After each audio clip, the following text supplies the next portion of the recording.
Well, good afternoon, folks. Old Buster coming to you again.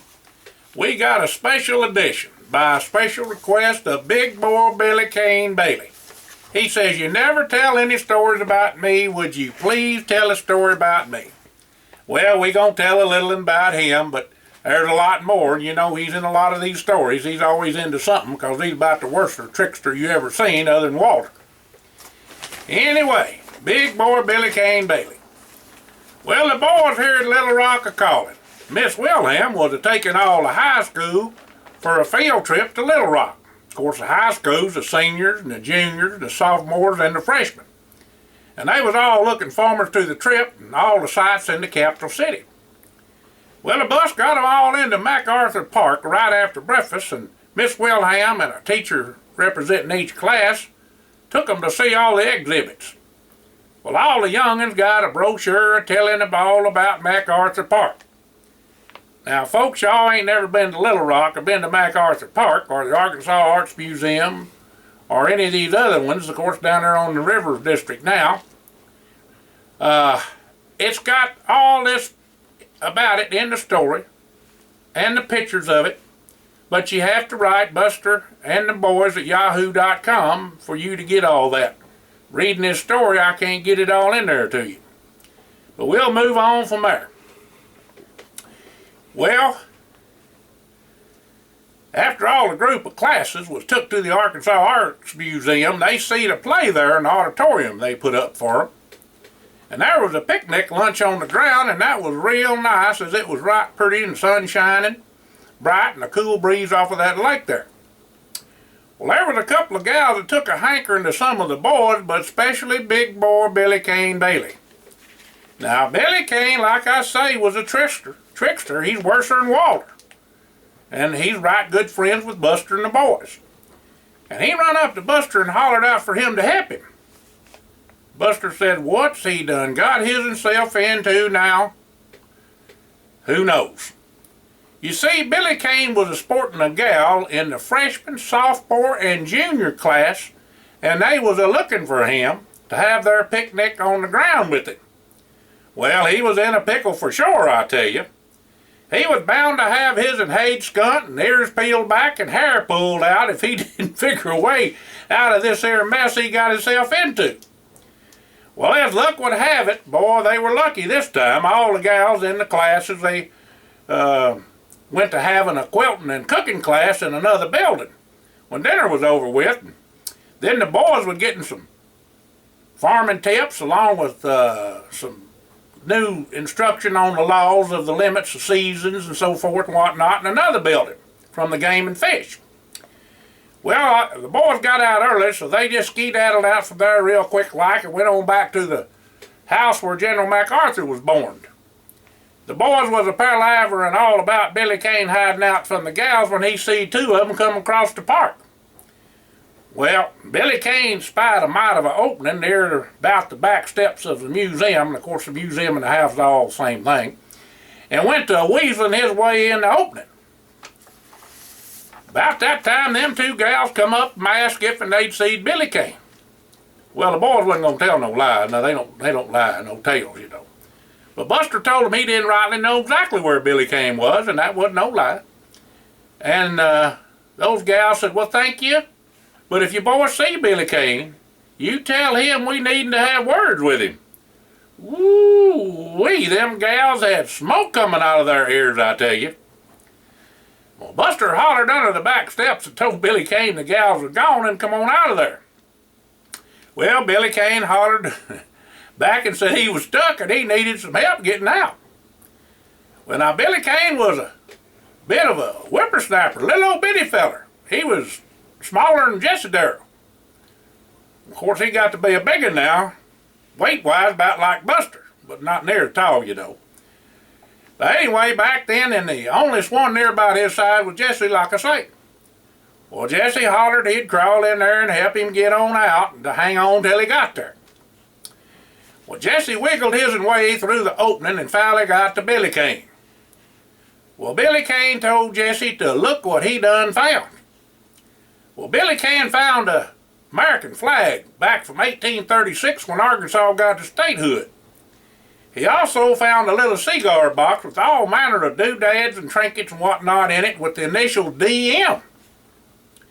Well, Jesse hollered back that they couldn't turn around, but they could crawl on forwards and where there was some more room. Well, when Jesse and Billy Cain got to a place where they could get some breathing room, they was up under the floorboards of the house.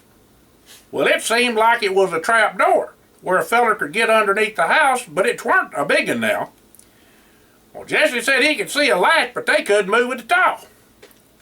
Well, Buster and Hired said they'd go into the house and to holler when they heard them walking on the floor above them. They was leaving Walter because he could look out for the gals, and if they come back by, he could talk to them. Because that boy could talk the brass horns off Billy Goat, to tell you. Well, Buster and Hired went into the house just a looking around and went to every room, and then they went to a room that they thought that's where Jesse and Billy Cain was under. Well, sure enough, they began to holler, and they was right over them, and to see if they could see where they was at. Well, Buster and Hired went to looking at the floorboards, and they finally found the trap door. Well, Buster took his pocket knife and opened the big blade and put it in the cracks in the floorboards. Well, Buster just eased his knife blade along the opening in the cracks till the knife blade hit the latch, and then it lifted up just a mite. The trap door could be opened, but Billy Cain and Jesse had to push it from the bottom. Well, the floorboards had been coated with no telling how many coats of varnish, and it was stuck pretty darn tight, they say. Well, anyhow, Hired and Buster got a grip on the trap door and got it raised up to where Billy Cain and Jesse could get on out of there, bringing the flag in the box with them. When the boys got out the hole, they looked up the feller in charge of the museum and told him what all they done found. Boy, howdy, was that feller tickled just plumb pink, I tell you. There was letters from General Douglas MacArthur's mama and daddy and grandpa, and there was some shooting marbles and stamps and some old coins too. The flag was sure enough a doozy, and it was in good shape also. The space Jesse and Billy Cain was in was the old trench that was dug out to shoot from to protect the place against Indians or whomever what they was fighting. Quite the experience, you might say.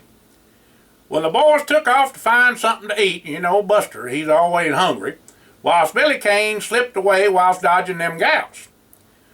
Well, Billy Cain was on the back side of the lake when he heard somebody a-hollering for help. A pretty little sandy-haired gal had slipped and fell into the lake, and she couldn't swim there a bit. Well, old Billy Cain lit a shuck a-running and dove in the water and grabbed the gal and got her to the bank. They was both wetter than the frog, you know, and she was just a-hanging on to Billy Cain a-crying. Well, about that time, the feller in charge of the museum come a-running with the boys hot on his heels. He run up to Billy Cain and his daughter and began to hugging them both. Dangest thing about it I ever did see. The feller and the gal both began to thank Billy Cain after she said she's all right. Well, everybody began to gather around Billy Cain and the feller in charge and the boys, and then Miss Wilhelm come up on them with another teacher and brung a couple of blankets to put around Billy Cain and the gal. Come to find out, her name was Betsy Ellen. Her ma was passed, and her pa said she was named after Betsy Ross, the lady that made the first American flag. No wonder he liked that flag. Well, after all the excitement, the teachers rounded up all the kids and set on out back to the house. Buster was sure enough hungry by that time and told all the boys and Billy Cain to come on over to eat a bite at Grandma's before they was leaving on out to their house. Well, it wasn't but a couple of weeks till a feller come from the capital to Billy Cain's house and talked to his ma and pa. Billy Cain was out and about in some kind of mischief for sure, and he wasn't around to see the feller, so he didn't get to talk to the man from the capital. His pa told him they was all going to go to Little Rock the next week to see some folks about him crawling under that museum. Well, old Billy Cain was some frightful about all that, I tell you. Well, that next Tuesday evening, Billy Cain and his folks and Buster, Hired, Jesse, and Walter, and their folks too, met up at the Capitol building. The governor and the curator of the museum and Betsy Ellen was all there too. The curator's name was Mr. Ellison, And he told all the folks what all Billy Cain done about finding the flag and artifacts of the general and saving his onlyest daughter. Then the governor presented Billy Cain a hero medal and hung it round his neck.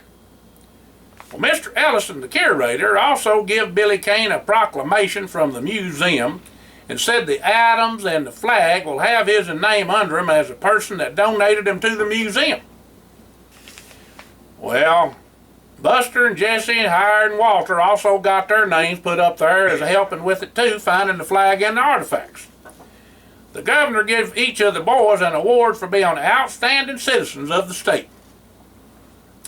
Well, as time went by, Billy Cain went off to college and Betsy Ellen did too. Both of them went to the same university, University of Arkansas, that is. Well, after graduating, Billy Cain and Betsy Ellen married up and had 6 youngins and 13 grandkids. Billy Cain and Betsy Ellen are now curators of the museum at MacArthur Park. You know, you just never can tell what life has in store for you. The good Lord has in his ways, don't he? Y'all have a blessed day. That's for Billy Cain Bailey. Thank you for listening and dropping in.